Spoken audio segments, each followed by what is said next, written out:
Hi friends, Doddagoudar ಮೊಮ್ಮಗ ಪ್ರಜ್ವಲ್ ರೇವಣ್ಣರದ್ದು ಎನ್ನಲಾದ ಸಾವಿರಾರು ಅಶ್ಲೀಲ ವಿಡಿಯೋಗಳು ಹೊರಬಿದ್ದಿವೆ. ಇದ್ರ ಬೆನ್ನಲ್ಲೇ ಪ್ರಜ್ವಲ್ ರೇವಣ್ಣ ಬಳಿ ಪಿಸ್ತೂಲ್, ರೈಫಲ್ ಕೂಡ ಇದೆ ಅನ್ನೋದು ಗೊತ್ತಾಗಿದೆ. ಪ್ರಜ್ವಲ್ ತಮ್ಮ ಅಫಿಡವಿಟ್ ನಲ್ಲೇ ಈ ಬಗ್ಗೆ ಮಾಹಿತಿ ನೀಡಿದ್ರು. ಹಾಗಾದ್ರೆ ಭಾರತದಲ್ಲಿ ಪಿಸ್ತೂಲ್, ರೈಫಲ್ ನ ಲೈಸೆನ್ಸ್ ಪಡೆಯೋದು ಹೇಗೆ?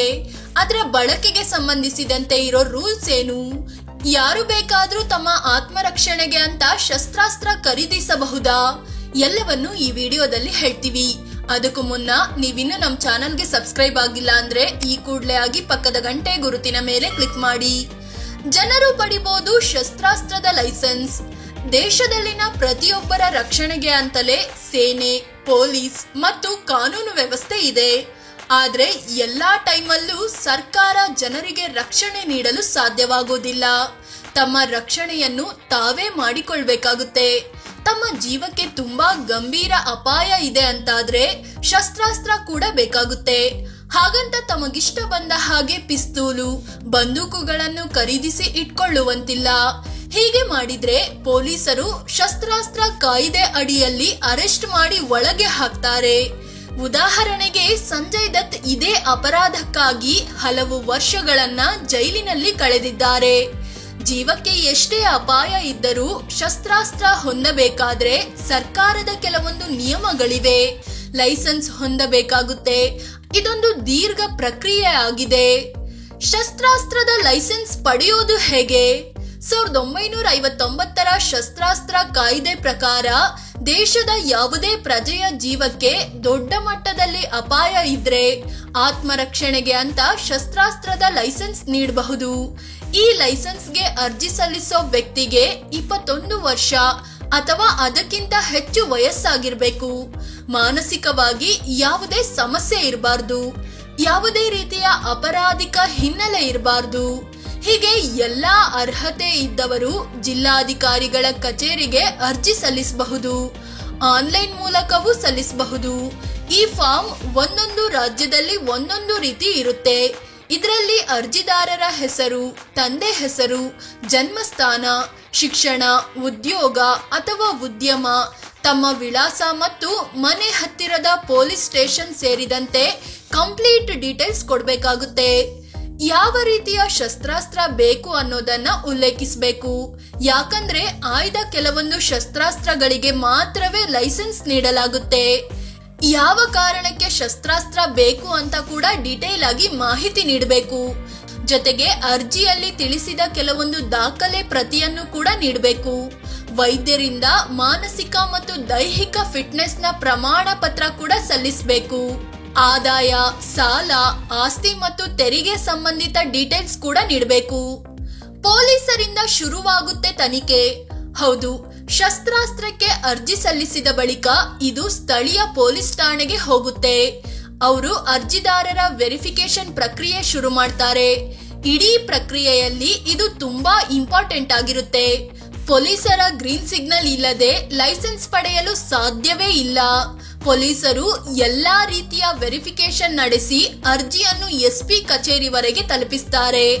ಅಗತ್ಯ ಬಿದ್ದಲ್ಲಿ ಅರ್ಜಿದಾರರ ಬಗ್ಗೆ ತಿಳಿದುಕೊಳ್ಳಲು ಇಂಟೆಲಿಜೆನ್ಸ್ ಸಹಾಯ ಕೂಡ ಪಡೆಯಲಾಗುತ್ತೆ. ನಂತರ ಈ ಅರ್ಜಿ ಮತ್ತು ವೆರಿಫಿಕೇಶನ್ ಡೀಟೇಲ್ಸ್ ಅನ್ನು ಎಸ್ಪಿ ಜಿಲ್ಲೆಯ ಡಿಸಿಗೆ ನೀಡ್ತಾರೆ. ಜಿಲ್ಲಾ ಮ್ಯಾಜಿಸ್ಟ್ರೇಟ್ ಈ ಅರ್ಜಿಯನ್ನು ಪರಿಶೀಲಿಸುತ್ತಾರೆ. ಶಸ್ತ್ರಾಸ್ತ್ರ ಲೈಸೆನ್ಸ್ ಕೊಡಬೇಕಾ ಬೇಡವಾ ಅನ್ನೋ ನಿರ್ಧಾರ ತಗೊಳ್ತಾರೆ. ಈ ಇಡೀ ಪ್ರಕ್ರಿಯೆಗೆ ನಿಗದಿತ ಟೈಮ್ ಅಂತ ಇಲ್ಲ. ಒಂದೊಂದು ಸಲ 1 ತಿಂಗಳಲ್ಲಿ ಸಿಕ್ಕರೆ ಇನ್ ಕೆಲವು ಸಲ ಹಲವು ತಿಂಗಳುಗಳೇ ಬೇಕಾಗುತ್ತೆ. ಶಸ್ತ್ರಾಸ್ತ್ರ ಖರೀದಿಸೋದು ಎಲ್ಲಿ?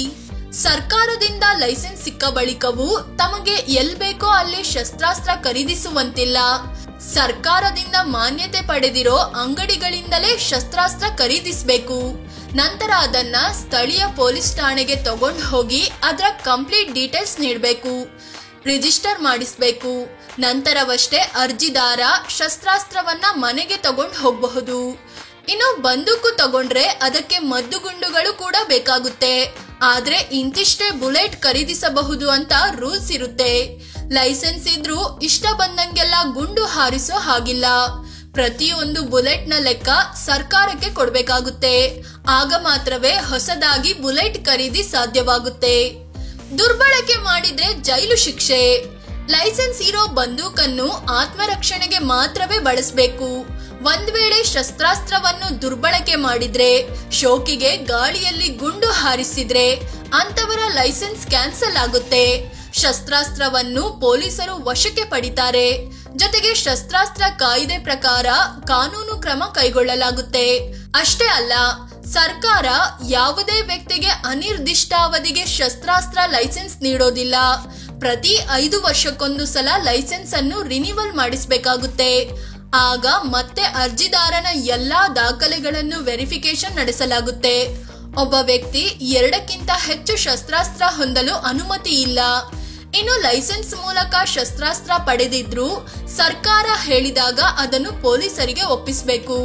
ಉದಾಹರಣೆಗೆ, ಈಗ ಎಲೆಕ್ಷನ್ ಟೈಮಲ್ಲಿ ಈ ಪ್ರಕ್ರಿಯೆ ಕಾಮನ್ ಆಗಿದೆ. ಎಲೆಕ್ಷನ್ ಮುಗಿದ ಬಳಿಕ ಆ ಶಸ್ತ್ರಾಸ್ತ್ರಗಳನ್ನು ವಾಪಸ್ ಅದರ ಮಾಲೀಕರಿಗೆ ನೀಡಲಾಗುತ್ತೆ. ಲೈಸೆನ್ಸ್ ಪಡೆದವರು ಶಸ್ತ್ರಾಸ್ತ್ರ ಕಳವಾಗದಂತೆ ನೋಡಿಕೊಳ್ಳುವ ಜವಾಬ್ದಾರಿ ಹೊಂದಿರ್ತಾರೆ. ಅಂದಹಾಗೆ 2019ರ ವರದಿಯ ಪ್ರಕಾರ ದೇಶದಲ್ಲಿ 35 ಲಕ್ಷ ಜನ ಶಸ್ತ್ರಾಸ್ತ್ರದ ಲೈಸೆನ್ಸ್ ಹೊಂದಿದ್ದಾರೆ. ಪ್ರಜ್ವಲ್ ರೇವಣ್ಣ ಬಳಿ ಇದೆ ಗನ್, ರೈಫಲ್. ಹೌದು, ಪ್ರಜ್ವಲ್ ರೇವಣ್ಣ ತಮ್ಮ ಬಳಿ ಪಿಸ್ತೂಲ್, ರೈಫಲ್ ಇದೆ ಅಂತ ಅಫಿಡವಿಟ್ ನಲ್ಲಿ ಮಾಹಿತಿ ನೀಡಿದ್ದಾರೆ. ಪಿಸ್ತೂಲ್ 1,04,000 ರೂಪಾಯಿ ಮೌಲ್ಯದ್ದಾದ್ರೆ ರೈಫಲ್ 2,68,000 ರೂಪಾಯಿ ಮೌಲ್ಯದ್ದಾಗಿದೆ. ಇದರ ನಡುವೆ ಅವರು ಪಿಸ್ತೂಲ್ ತೋರಿಸಿ ದೌರ್ಜನ್ಯ ನಡೆಸಿದ್ದಾರೆ ಅನ್ನೋ ಆರೋಪಗಳು ಕೂಡ ಕೇಳಿ ಬರ್ತಿವೆ. ಒಂದ್ ವೇಳೆ ಇದು ಸಾಬೀತಾದ್ರೆ ಅವರ ಶಸ್ತ್ರಾಸ್ತ್ರ ಲೈಸೆನ್ಸ್ ರದ್ದುಪಡಿಸಲಾಗುತ್ತೆ.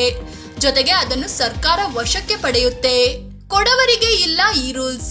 ಹೌದು, ಕೊಡಗಿನ ಜನತೆಗೆ, ಅದರಲ್ಲೂ ಕೊಡವ ಸಮುದಾಯವನ್ನು ಈ ರೂಲ್ಸ್ ನಿಂದ ಹೊರಗಿಡಲಾಗಿದೆ. ಅವರು ಪಿಸ್ತೂಲು, ಬಂದೂಕು ಹೊಂದಲು ಲೈಸೆನ್ಸ್ ಪಡೆಯೋ ಅವಶ್ಯಕತೆ ಇಲ್ಲ. ಬ್ರಿಟಿಷರ ಕಾಲದಿಂದಲೂ ಈ ನಿಯಮ ಅಸ್ತಿತ್ವದಲ್ಲಿದೆ. ಸ್ವಾತಂತ್ರ್ಯ ನಂತರ 1959ರ ಭಾರತೀಯ ಶಸ್ತ್ರಾಸ್ತ್ರ ಕಾಯ್ದೆಯ ಸೆಕ್ಷನ್ 3 ಮತ್ತು 4ರ ಅನ್ವಯ ಕೊಡವರಿಗೆ ಈ ವಿನಾಯಿತಿ ನೀಡಲಾಯಿತು. ಅಲ್ಲಿನ ಕೃಷಿಕರಿಗೆ ಹೆಚ್ಚಾಗಿ ಆನೆಗಳ ಕಾಟ ಇರೋದ್ರಿಂದ ಈ ವಿನಾಯಿತಿ ನೀಡಲಾಗಿದೆ. ಇನ್ನುಳಿದಂತೆ ಪೊಲೀಸ್ ಮತ್ತು ಸೇನೆಯಿಂದ ನಿವೃತ್ತಿ ಹೊಂದಿದವರಿಗೆ ಈ ಪ್ರಕ್ರಿಯೆ ಅನ್ವಯಿಸೋದಿಲ್ಲ. ಜಸ್ಟ್ ತಮ್ಮ ಡಿಪಾರ್ಟ್ಮೆಂಟ್ ನಿಂದ NOC ಪಡೆದ್ರೆ ಸಾಕಾಗುತ್ತೆ. ಫ್ರೆಂಡ್ಸ್, ಇದು ಭಾರತದಲ್ಲಿ ಶಸ್ತ್ರಾಸ್ತ್ರದ ಲೈಸೆನ್ಸ್ ಪಡೆಯೋದು ಹೇಗೆ, ಅದಕ್ಕೆ ಏನೆಲ್ಲ ಮಾಡಬೇಕು ಅನ್ನೋದನ್ನ ತಿಳಿಸಿಕೊಡುವ ಪ್ರಯತ್ನ. ಆದ್ರೆ ಪ್ರಜ್ವಲ್ ರೇವಣ್ಣ ಯಾರ ಭಯದಿಂದ ಶಸ್ತ್ರಾಸ್ತ್ರ ಖರೀದಿಸಿದ್ರು ಅನ್ನೋ ಬಗ್ಗೆ ಮಾಹಿತಿ ಇಲ್ಲ. ಈ ಬಗ್ಗೆ ನಿಮಗೇನ್ ಅನ್ಸುತ್ತೆ ಅಂತ ಕಾಮೆಂಟ್ ಮಾಡಿ ಹೇಳಿ. ಅದೇ ರೀತಿ ನೀವಿನ್ನು ನಮ್ಮ ಚಾನೆಲ್ಗೆ ಸಬ್ಸ್ಕ್ರೈಬ್ ಆಗಿಲ್ಲ ಅಂದ್ರೆ ಈ ಕೂಡಲೇ ಆಗಿ ಪಕ್ಕದ ಗಂಟೆ ಗುರುತಿನ ಮೇಲೆ ಕ್ಲಿಕ್ ಮಾಡಿ. ಧನ್ಯವಾದ.